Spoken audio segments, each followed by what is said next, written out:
রব্বুল আলামিন সাথে সাথে রিপ্লাই দিলেন, ইব্রাহিম তুমি তোমার শিশু ইসমাঈলকে নিয়ে কাবা ঘর নির্মাণ করেছো, তুমি কষ্ট করেছো, যাও কিয়ামত পর্যন্ত সারা পৃথিবীর মানুষ যেন তোমাদের নাম নির্মাতা হিসেবে জানতে পারে। তোমাদেরকে নির্মাতা হিসেবে আমি আল্লাহ ঘোষণা দিয়ে দিলাম। কাবা ঘরের নির্মাতা হিসেবে হযরত নবী ইব্রাহিম এবং ইসমাঈলের নাম আল্লাহ ঘোষণা করলেন। পবিত্র কোরআন মজিদে এসেছে, وَإِذْ يَرْفَعُ إِبْرَاهِيمُ الْقَوَاعِدَ مِنَ الْبَيْتِ وَإِسْمَاعِيلُ رَبَّنَا تَقَبَّلْ مِنَّا إِنَّكَ أَنْتَ السَّمِيعُ الْعَلِيمُ। বড় করে বলুন সুবহানাল্লাহ। কাবা ঘরের নির্মাতা হিসেবে আল্লাহ নাম দিয়ে দিলেন কালামে পাকে দুইজনের নাম। একজনের নাম হলো কে? ইব্রাহিম, আরেকজন কে? ইসমাঈল। দেখেন আল্লাহ পাক রব্বুল আলামিন তার ঘরে যারা সাহায্য করে তাদের নাম তিনি ভুলেন না। বলুন সুবহানাল্লাহ। তার নাম রেকর্ডভুক্ত হয়ে যায়, তার নাম রেকর্ডভুক্ত হয়ে যায়। আল্লাহ আছেন কিনা বলুন? আল্লাহ থাকলে আল্লাহ এখনো আছেন, আল্লাহর সমকক্ষ কেউ নাই। না সিদ্দা ওয়ালা নিদ্দা ওয়ালা হাদ্দা লিরাব্বি আল-আনা কামা কানা লাম ইয়ালকাযা ওয়ালা আল-আনা কামা কানা লাম ইয়ালকাযা ওয়ালা। আমার আল্লাহ সুবহানাহু ওয়া তাআলা এই জগতের মধ্যে তিনি সদা বিদ্যমান। কুল্লা ইয়াউমিন হুয়া ফি শান। যে কোনো মুহূর্তে বান্দার যে কোনো বিষয়ে আল্লাহ পাক রব্বুল আলামিন তার শান নিয়ে তিনি বিদ্যমান আছেন। সুবহানাল্লাহ। সেই আল্লাহ সুবহানাহু ওয়া তাআলা আজকের মসজিদের যারা খেদমত করেন, বাইতুল্লাহর যারা খেদমত করেন, তাদের নাম আল্লাহ পাক রব্বুল আলামিন নিজের রেকর্ডে তিনি রাখতে পারেন কিনা? জোরে বলেন পারেন কিনা? বিশ্বাস আছে?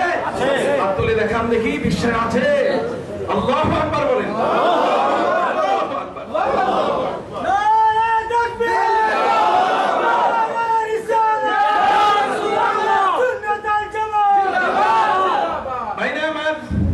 নবী ইব্রাহিম আলাইহিস সালাম কাবা ঘর নির্মাণ করলেন। কাবাকে কেন্দ্র করে সারা পৃথিবীর সব কিছু শুরু হয়ে গেল।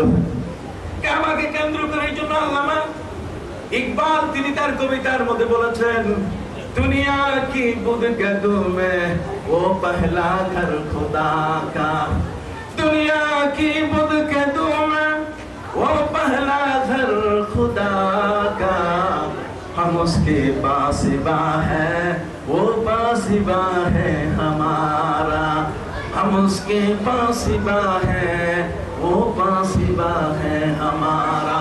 पासिबा শব্দের অর্থ হচ্ছে চৌকিদার, চৌকিদার, পাহারাদার। এই পৃথিবীর মধ্যে যতদিন আমরা আছি কাবা ঘর আমাদেরকে পাহারা দিচ্ছে। বলুন সুবহানাল্লাহ। কাবা ঘরের পাহারাদারিতে আমরা আছি, কাবা ঘরের বরকত নিয়ে আমরা পৃথিবীর মধ্যে আছি। কাবা ঘরের সাথে কখনো গাদ্দারি করা যাবে না।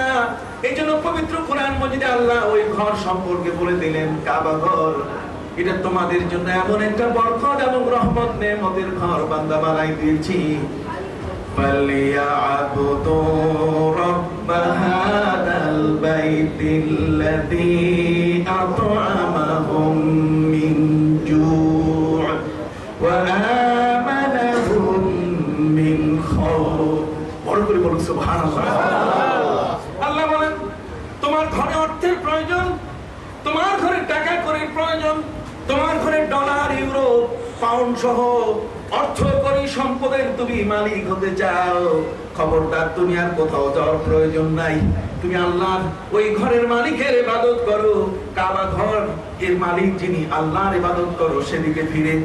فَلْيَعْبُدُوا رَبَّ هَذَا الْبَيْتِ الَّذِي أَطْعَمَهُم مِّن جُوعٍ। এই ঘরের রবের ইবাদত করলে এই ঘরের বরকতে তোমার রিজিক বেড়ে যাবে। আপনি যদি বলেন হুজুর কোন দলিল আছে কিনা, আমি বলবো অবশ্যই আছে। পবিত্র কোরআন মজিদ আপনি খুলে দেখেন, জগতের মধ্যে নবী ইব্রাহিম আলাইহিস সালাম তিনি মুতাওয়াক্কিলিনদের মধ্যে আল্লাহর উপরে ভরসাকারীদের মধ্যে সবচেয়ে বড় মাপের একজন ভরসাকারী ছিলেন। ওই কাবা ঘরের সামনে স্ত্রী হাজেরা আর শিশু পুত্র হযরত ইব্রাহিমকে যখন তিনি রেখে দিয়ে আবার সিরিয়ার দিকে রওনা হলেন, হযরত নবী ইব্রাহিম আলাইহিস সালাম এমন একটা জায়গায় নিজের স্ত্রী এবং সন্তানকে রেখে যাচ্ছেন যেখানে এক মুষ্টি চাল, এক মুষ্টি গম, গমের দানা উৎপাদনের কোনো সুযোগ নাই, সেখানে পাওয়ার কোনো সুযোগ নাই। এখন তো গাড়িতে করে ঘরে নিয়ে আসি আমরা। এখন তো বাজারে গেলে, মার্কেটে গেলে, চায়না মার্কেটে গেলে কত কিছু তরতাজা একেবারে এইমাত্র এসছে এমন তাজা আমরা শাকসবজি গুলো ঘরে নিয়ে আসি। কি বলেন ঠিক কিনা? কিন্তু নবী ইব্রাহিম আলাইহিস সালাম কাবা ঘর, সেই কাবা ঘরের সামনে তার স্ত্রী এবং পুত্রকে রেখে যাচ্ছে, অথচ কোনো খাবার নাই, পানি নাই, কিচ্ছু নাই। স্ত্রী ডাক দিয়ে বলে, স্বামী কই যান আপনি? না কই যাও, কথা বল না, কই যাও না কই যান? স্ত্রী স্বামীরে যাও কইবে না যান কইবে? এটাই অসুবিধা। আমাদের এখানে তো মডার্ন, এখন স্ত্রী স্বামীর নাম ধরে ডাকেন, ফজলু ফজলু তুই গেছো কই? ফজলু বউ ডাকতেছে না মা ডাকতেছে, বুঝা মুশকিল। কথা বুঝতে পারছেন? ভাইরা আমার, হযরতে মা আয়েশা রাদিয়াল্লাহু তাআলা বলেন, নবীর সংসার করেছি আমরা স্ত্রীরা, জীবনে কোনোদিন মোহাম্মদ নাম বলে ডাকি ধরে ডাকি নাই। নবীকে এত বড় সম্মান করেছি, বলুন সুবহানাল্লাহ। সম্মান করতে গিয়ে আমাদের না অসুবিধা হয়, এখানে পা খোরা হয়ে যায়, বাঁকা হয়ে যায়। কথা বুঝতে পারছেন? কিন্তু আমার প্যারা নবীকে সম্মান করতে গিয়ে নবীজির স্ত্রীগণ কি কম সম্মান করেছেন? তারা ভাগ্যবতী হয়েছেন আমার নবীর স্ত্রী হওয়ার কারণে। কারণ যাদেরকে নিয়ে নবী করিম সাল্লাল্লাহু আলাইহি ওয়াসাল্লাম সংসার করেছেন, আল্লামা জালাল সিদ্দিকী সাহেব তিনি কিছুক্ষণ আগে বললেন, আমার নবী সাল্লাল্লাহু আলাইহি ওয়াসাল্লামের দেহ মোবারকের মধ্যে 40 জন জান্নাতি ব্যক্তির শক্তি ছিল। সুবহানাল্লাহ। 40 জন জান্নাতি ব্যক্তির শক্তি। উনি বললেন এর সাথে এক একজনের মধ্যে 40 জন, আমিও কোনো কোনো কিতাবে পেয়েছি 100 জন পর্যন্ত। এই ধরনের রওয়ায়াত আছে। যেটাই হোক না কেন, 40 জনের যদি শক্তি হয়, তাহলে এতগুলো পুরুষের শক্তি তার দেহের মধ্যে বিদ্যমান থাকার পরও যে স্ত্রীগুলো নিয়ে তিনি সংসার করেছেন, সেই স্ত্রীগুলোর বয়স ছিল এত বেশি যে নবীকে সঙ্গ দেওয়ার মতো ক্ষমতা ছিল না। ক্ষমতা ছিল এতটুকু যে একটু পানি গরম করে শুধু ওই পানির পেয়ালাটা নবীর সামনে হাজির করার মতো ক্ষমতা ছিল, এর চেয়ে বেশি ক্ষমতা ছিল না। কথা কি বুঝতে পেরেছেন? সম্মানিত সুধী, তারপর আল্লাহর নবী, প্যারা নবী এই বিশ্ব জগতের যে স্ত্রীগুলো নিয়ে সংসার করলেন, স্ত্রীরা কেন তার কাছে বিবাহে আবদ্ধ হয়েছেন? নবী তাদেরকে ডেকে ডেকে বলেন নাই, হে বিশ্ব সুন্দরী, তুমি আমার ওয়াইফ হয়ে যাও, তুমি আমার স্ত্রী হও। অমুক বিশ্ব সুন্দরীকে তিনি নিজের দিকে আকর্ষণ করেন নাই, বরং নারীরা নবীর দিকে আকর্ষিত হয়েছে। তার কারণ নবীর স্ত্রী যদি হওয়া যায়, তার মায়ের মর্যাদা পাওয়া যাবে।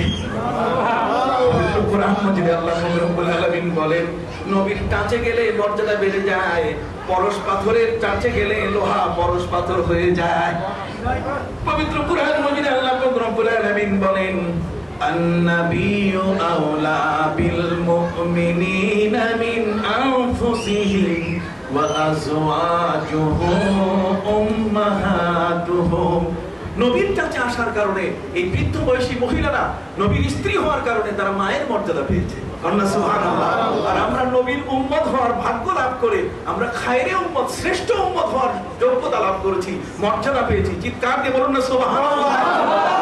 আমরা এমন কিয়ামতের ময়দানে আল্লাহ পাক রব্বুল আলামিন আমাদেরকে প্রথম কাতারে রাখবেন, যে প্যারা নবী রাসূল কারীম সাল্লাল্লাহু আলাইহি ওয়াসাল্লামের উম্মত যারা, তোমরা প্রথম কাতারে আসো, পরে অন্যান্য নবীদের উম্মতের কাতার হবে। সুবহানাল্লাহ। আমরা কিয়ামতের ময়দানে প্রথম কাতারে অধিভুক্ত নবীর কারণে আমরা উম্মতে ওয়াসাতা হয়েছি। ওয়াকাযালিকা জাআলনাকুম উম্মাতাও ওয়াসাতা। আমরা উম্মতে ওয়াসাত, আমরা এমন এক উম্মত হয়েছি যে উম্মতকে আল্লাহ পাক রব্বুল আলামিন ফার্স্ট প্রায়োরিটি দিবেন, কিয়ামতের ময়দানে আমাদেরকে অগ্রগামী করবেন। বলুন সুবহানাল্লাহ। শুধু তাই নয়, এমন এক নবীর উম্মত আমরা, আল্লাহ পাক রব্বুল আলামিন কিয়ামতের ময়দানে আমাদের মর্যাদা এবং শানকে এত বাড়ায় দিবেন। উযু করার কারণে মসজিদে এসে যে উযু করি, এই উযু করার কারণে উযুর জায়গাগুলো কিয়ামতের ময়দানে চকমক চকমক করে এগুলো জ্বলা শুরু করবে, টিপটপ বাতির মতো জ্বলবে। নবীজি দেখে বলবেন, আমার গুররে মুহাজ্জাল, আমার উম্মত, তোমরা সবাই আমার কাছে চলে আসো। সাহাবায়ে কেরাম বলেন, হুজুর আপনি কেমন করে চিনবেন এদেরকে? আল্লাহর নবী বলেন, শোনো আমি তোমাদেরকে বলি, যদি চিত্তা বর্ণের বিশাল একটা ময়দানের মধ্যে চিত্তা বর্ণের অসংখ্য ঘোড়া হয়, ঘোড়া দিয়ে পূর্ণ হয়, আর সেখানে যদি মুখ সাদা, মাথা সাদা, হাত পাও সাদা, এই ধরনের কিছু ঘোড়া থাকে, তার এই সাদা ঘোড়ার মালিক কি তার ঘোড়াগুলো বেছে বের করতে পারবে না?